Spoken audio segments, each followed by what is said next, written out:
South ఇండియాలోనే అతి తక్కువ ధరలకే రత్నాలందించే ఏకైక సంస్థ 6JVR. కోల్పోతుంది. ఎందుకు ఎందుకు మీకు నారా లోకేష్ అంత బూర్జువా అనిపిస్తుంది, అంత నియంత అనిపిస్తుంది? ఆ పిల్లోడు అతను ఇంటర్నేషనల్ స్టాండర్డ్గా చదువుకున్నవాడు, అమెరికా లాంటి దేశాల్లో అటువంటి యూనివర్సిటీస్లో చదువుకొని ఈ డిస్క్రిమినేషన్ ఏమి లేని చోట పెరిగినవాడు కదా. మీకు ఆయనలో ఎందుకు బూర్జువా కనిపిస్తుంది, ఎందుకు నియంత కనిపిస్తున్నారు? నరసింహ గారు, నేను మిమ్మల్ని ఒక ప్రశ్న అడుగుతాను, చెప్పండి. పాలిటిక్స్లోకి చదువుకున్న వాళ్ళు రావాలి, అందరూ మంచిగా ఆలోచించే వాళ్ళు రావాలని మీరు అనుకుంటున్నారు కదా? ఎందుకు అనుకుంటున్నారు? రీజన్ ఏంటి? చదువుకున్న వాళ్ళు రావాలని ఎందుకు అనుకుంటున్నారు? వాళ్ళకి కాస్త మంచి ఏదో చెడేదో తెలుస్తుంది, విచక్షణ తెలుస్తుంది, అందరిని ఈక్వల్గా చూడగలరు, ఇవే కదా కోరుకుంటాం. అంటే వాళ్ళు చంపాలి, కొట్టాలి, నరకాలి అని కోరుకోక ఇలాంటి వ్యక్తులు రాజకీయాల్లోకి రాకూడదు అని కోరుకుంటాం. నారా లోకేష్ ఒక రెడ్ బుక్ పట్టుకుని తిరుగుతున్నాడు, మీకు తెలుసు కదా, ఐడియా ఉంది కదా. ఈ రెడ్ బుక్ లో ఎవరెవరి పేర్లు ఉన్నాయి ఐడియా ఉంది కదా. ప్రమాణ స్వీకారం, వాళ్ళ నాన్న ప్రమాణ స్వీకారం చేసిన మరుక్షణం ఈ రెడ్ బుక్ లో ఉన్న వాళ్ళందరినీ నిర్దాక్షిణంగా వీలైతే చంపేయటం, లేకపోతే వాళ్ళ జీవితాలని సర్వనాశనం చేయాలనేటువంటి ఒక తలంపుతోటి ఒక రెడ్ బుక్ రాసుకొని పట్టుకుని తిరుగుతున్నాడు. ప్రజాస్వామ్యవాది, ఆయన ఎక్కడో లండన్లో చదివి ఫారెన్లో చదివి వచ్చిన వ్యక్తికి ఉండాల్సిన ఆలోచన అయినది? Absolutely no. ఒకవేళ మీ మనసులో ఉంటే మీ మనసులో పెట్టుకోండి. మనసులో ఉండి బయటికి చెప్పకుండానే ఇన్ని అనర్థాలు చేస్తుంటే, ఇదిగో నేను రేపు వస్తే ఒక్కొక్కడికి కట్రాయర్ మీద ఊరేగిచ్చి వీధి వీధి తిప్పి కొడతాను అని మాట్లాడినటువంటి నారా లోకేష్ రేపొద్దున ఈ రాష్ట్రానికి ప్రజాస్వామ్య రిప్రజెంటేటివ్గా ఎలా ఉండగలుగుతాడు చెప్పండి మీరు? దాన్ని ఆహ్వానిద్దామా? ఆయన ఫారెన్ యూనివర్సిటీలో చదివచ్చాడు కాబట్టి ఆయన నియంత అనొద్దా? ఈరోజు రాష్ట్రంలో తెలుగుదేశం పార్టీ వాళ్ళ ఇంటర్నల్ ఎజెండా నాకు సంబంధం లేదు, కానీ ఈరోజు రాష్ట్రంలో ఎక్కడెక్కడ ఎవరెవరికి ఏ పోలీస్ ఆఫీసర్కి పోస్టింగ్ ఇవ్వాలి అని పోస్టింగుల కోసం, ఎస్పీల పోస్టింగుల కోసం ఇప్పుడే డబ్బులు కలెక్షన్ మొదలుపెట్టారు. రియల్లీ?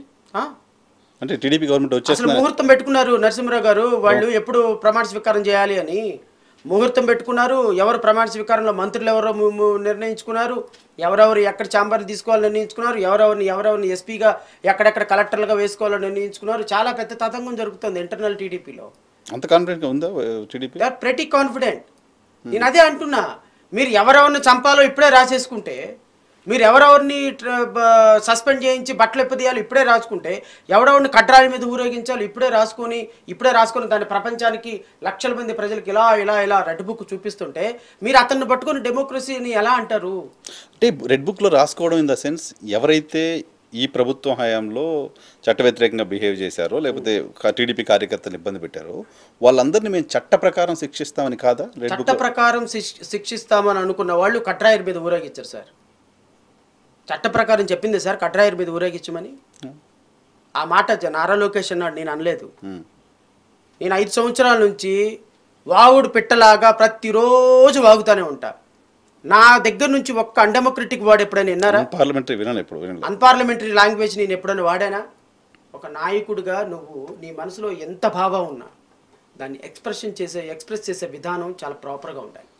అంతేకాని నారా లోకేష్ ఒక మంత్రి కొడుకు, ఒక మంత్రిగా ఈ రాష్ట్రానికి ఒక మంత్రిగా పనిచేసినటువంటి వ్యక్తి దగ్గర నుంచి నేను ఎక్స్పెక్ట్ చేయాల్సిన భావం కాదు అది.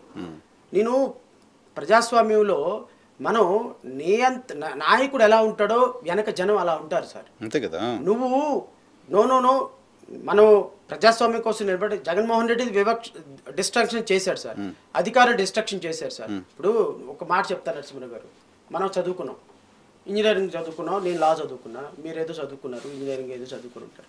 ఫస్ట్ ఇయర్ మన కాలేజీకి వెళ్ళగానే మనల్ని అందరూ ర్యాగింగ్ చేస్తారు. ర్యాగింగ్ చేసినప్పుడు చాలా సఫర్ అవుతాం మనం. అందరూ వచ్చి ఇలా చేస్తున్నాడు, మానసికంగా చాలా సఫర్ అవుతాం. మనం సఫర్ అయ్యాం కాబట్టి నెక్స్ట్ కూడా మనం కూడా ఆ సఫరెన్స్ ఇంకొకటికి ఇవ్వాలని చూడటం విఘ్నత, లేకపోతే చిచి మనం సఫర్ అయ్యాము, మన తర్వాత ఇంకొకరు సఫర్ అవ్వకూడదు, యాంటీ ర్యాగింగ్ని చాలా సీరియస్గా ప్రమోట్ చేయాలని మన జూనియర్ కాలేజీలకు వచ్చినప్పుడు అతనికి ప్రొటెక్షన్ ఇచ్చి అతన్ని ర్యాగింగ్ బోతం నుంచి కాపాడాల్సింది విఘ్నత. మెచ్యూరిటీ కూడా కదా. అధికారులు తప్పు చేస్తే, ఎవరైతే అధికారులు మిమ్మల్ని అరెస్ట్ చేస్తే వాళ్ళని, లేకపోతే రాబోయే ప్రభుత్వంలో అలాంటి పనులు చేయకుండా మీరు చూడాలి. అంతే తప్ప వాళ్ళు చేశారు కాబట్టి వాళ్ళకంటే రెండింతలు మేము చేస్తాం, కట్రాయిలతో ఊరేగిస్తాం, అది నాయకత్వం కాదు సార్. సో అయితే నారా లోకేష్ గారి వ్యాఖ్యలు తెలుగుదేశం పార్టీకి చాలా డ్యామేజ్ చేస్తాయి.